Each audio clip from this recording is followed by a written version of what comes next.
साल 1950 का यह एक चौंकाने वाला किस्सा रानी बाजार का है।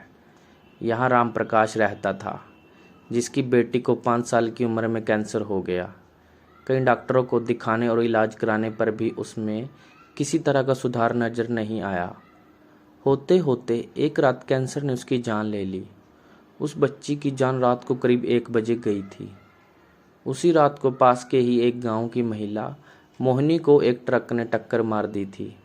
मोहिनी के परिवार वालों ने पूरी विधि के साथ उसे अंतिम विदाई दी। अब बच्ची के परिवार वाले भी उसे दफनाने के लिए जंगल की तरफ निकले। जंगल जाते समय अचानक से उस लड़की के शरीर में हलचल हुई। सभी हैरान हो गए कि मृत लड़की का शरीर कैसे हिल रहा है।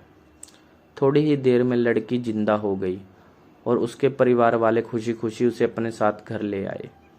किसी को इस बात की भनक नहीं थी कि उस लड़की के अंदर उसी रात ट्रक से टकराने वाली मोहिनी की आत्मा घुस गई थी। बच्ची जब से मौत से लौटकर आई थी, तब से ही उदास और चुपचाप एक कोने में बैठी रहती थी।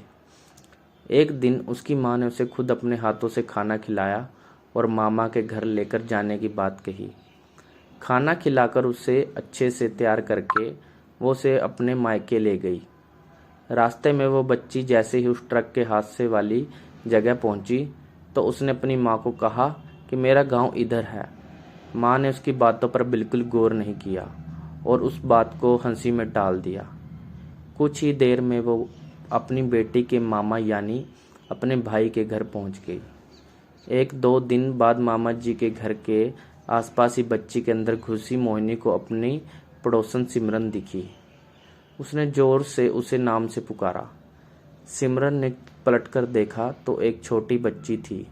उसे बड़ी हैरानी हुई कि इस लड़की को मेरा नाम कैसे पता है। तभी मोहिनी ने अपने साथ बीती सारी बातें उसे बता दी। उसने कहा कि मेरे परिवार वालों ने मेरी मौत से पहले ही मुझे जला दिया था, इसलिए मेरी आत्मा भटक रही है। उसी दिन इस लड़की की मौत भी हो गई थी, तो मैं इसके शरीर में घुस गई। सिमरन ने ये बात अपने गांव जाकर सबको बता दी।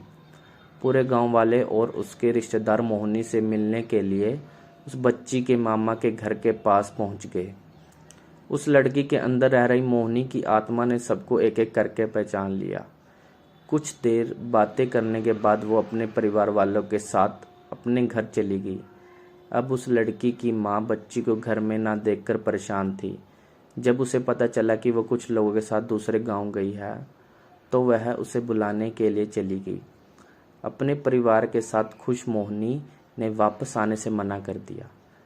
पास के ही लोगों ने उसे समझाया कि तुम्हें दोनों परिवार के साथ रहना चाहिए, इससे खुशी सभी को मिलेगी।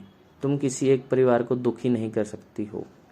इस बात को सुनने के बाद लड़की के शरीर में रह रही मोहिनी अपनी माँ के साथ वापस आने के लिए राजी हो गई। अब वह दोनों परिवारों के साथ खुशी खुशी रहने लगी।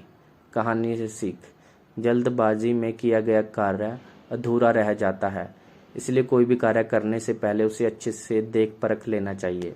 अगर आपको यह कहानी अच्छी लगी तो प्लीज़ वीडियो को लाइक और चैनल को सब्सक्राइब कर दीजिएगा। धन्यवाद और बेल आइकन को दबा देना।